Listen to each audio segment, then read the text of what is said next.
All right, y'all, welcome to today's video. We are in Nemo, South Dakota, and we're gonna ride dirt roads all the way out to Deadwood. I'm on my Pan America here, and one of the hosts of this ride is Danger Dan, who has a Pan America of his own, but today it looks like he's gonna be riding this old girl right here, which is quite the build.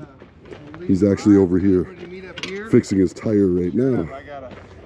He's gonna fix a flat, and before long we'll be on the road. So we're gonna show you what some of the dirt roads look like in South Dakota, some of the adventure and dual sport motorcycle riding that can be done in Sturgis. It's not all parties down on the strip. Some of this is just absolutely beautiful country. Here's some of the other bikes that are gonna be coming.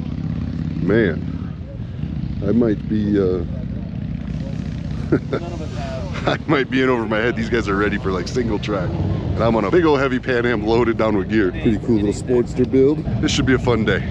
We got like I think 13 bikes in total, 3 Pan Americas, quite a few Sportsters. These bullshit mirrors, worst mirrors ever made. So I'm not the most loaded down. This guy's on a Pan America in front of me with hard bags and a huge duffel. So I would say he's probably the most loaded down. There's also a 2-up couple, so I'm feeling pretty good. All right, this is where we enter the trail.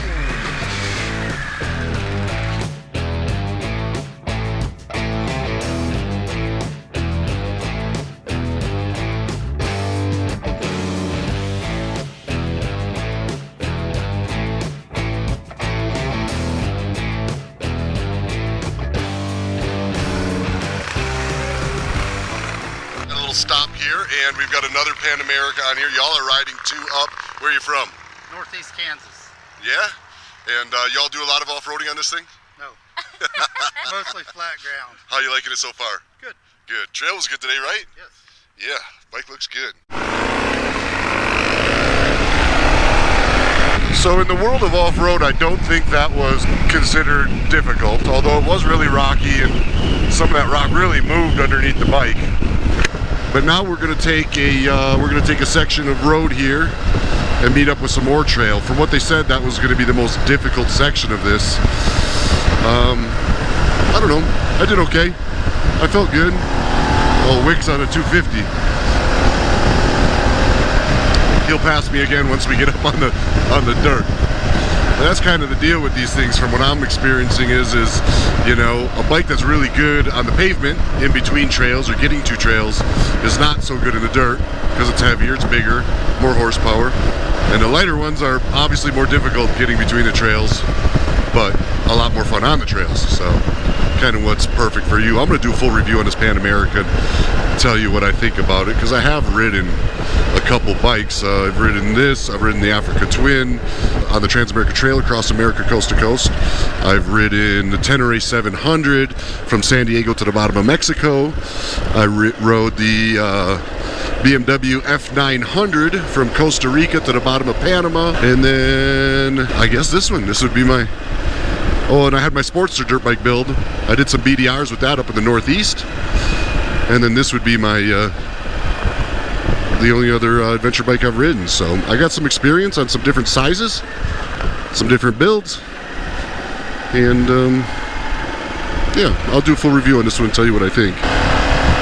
Man, I just love the beauty of this. There's just something about this off-road, right? Like I've ridden so many miles on the pavement around this country and other countries, and once I got off-road, it opened up a whole new world of motorcycling to me, and I absolutely love it, man. It's really just a completely different experience. It's just so beautiful, and you're kind of untouched, and so much more peaceful, and you're not really worried about textures and drivers, and you just see parts of the country not everybody else gets to see, right? I'm gonna say it's more exclusive, if you will. And that's just one of the things I love about it. It's really, they say motorcycles therapy, and on the road it definitely is, but out here in the woods and the wilderness and nature, I mean, I just think it is even more so. This Pan America really is a great bike. I mean, look at these views. Unreal.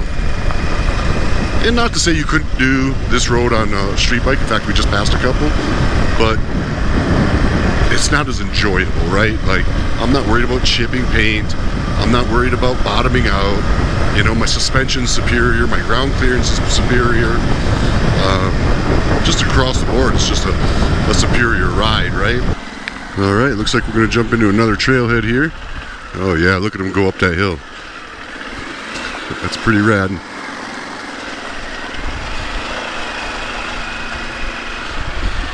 All right, here we go. This is where that little 250, I just let him pass me. This is where it shines, right?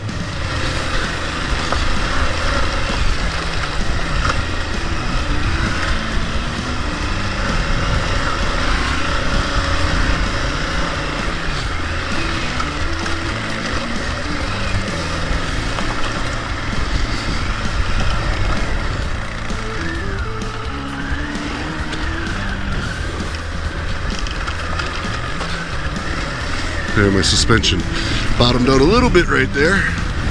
Not too bad. Yeah, this is a lot of fun, you guys. You know, it's definitely physical. Gets you out of breath a little bit, but I think we can all use a little bit more exercise.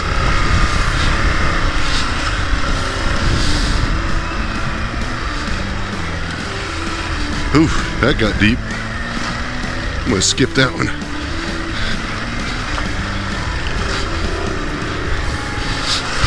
Woo, that's slick.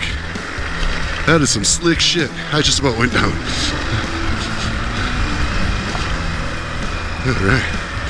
Wow, man, it's so gorgeous up here. Oh no, this is some pretty rocky shit. Hang on there, buddy. Oh, we got it.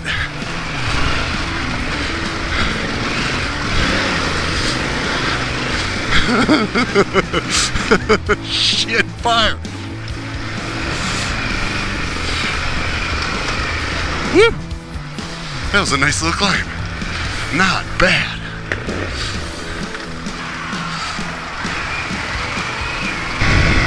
Yeah, this is gorgeous, man.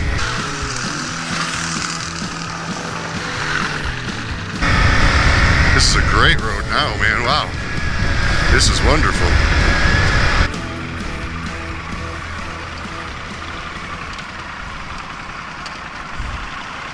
Got some raspberries? Raspberries.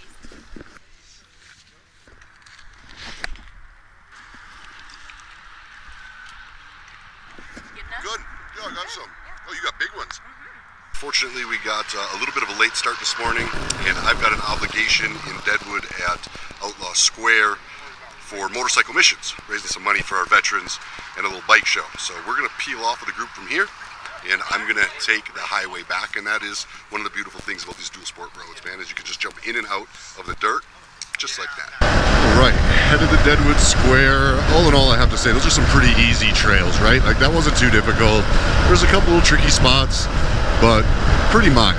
Nothing like the passes I was doing out in Colorado just a couple weeks ago. One of the interesting things about the Black Hills is there's hundreds of miles of beautiful paved roads, but the guy was telling me and showing me there's thousands of miles of dirt and off-road trails in this area. They far outnumber the actual paved roads. All right, y'all, welcome to Deadwood, and this is Outlaw Square, and I think we go right in here for the bike show.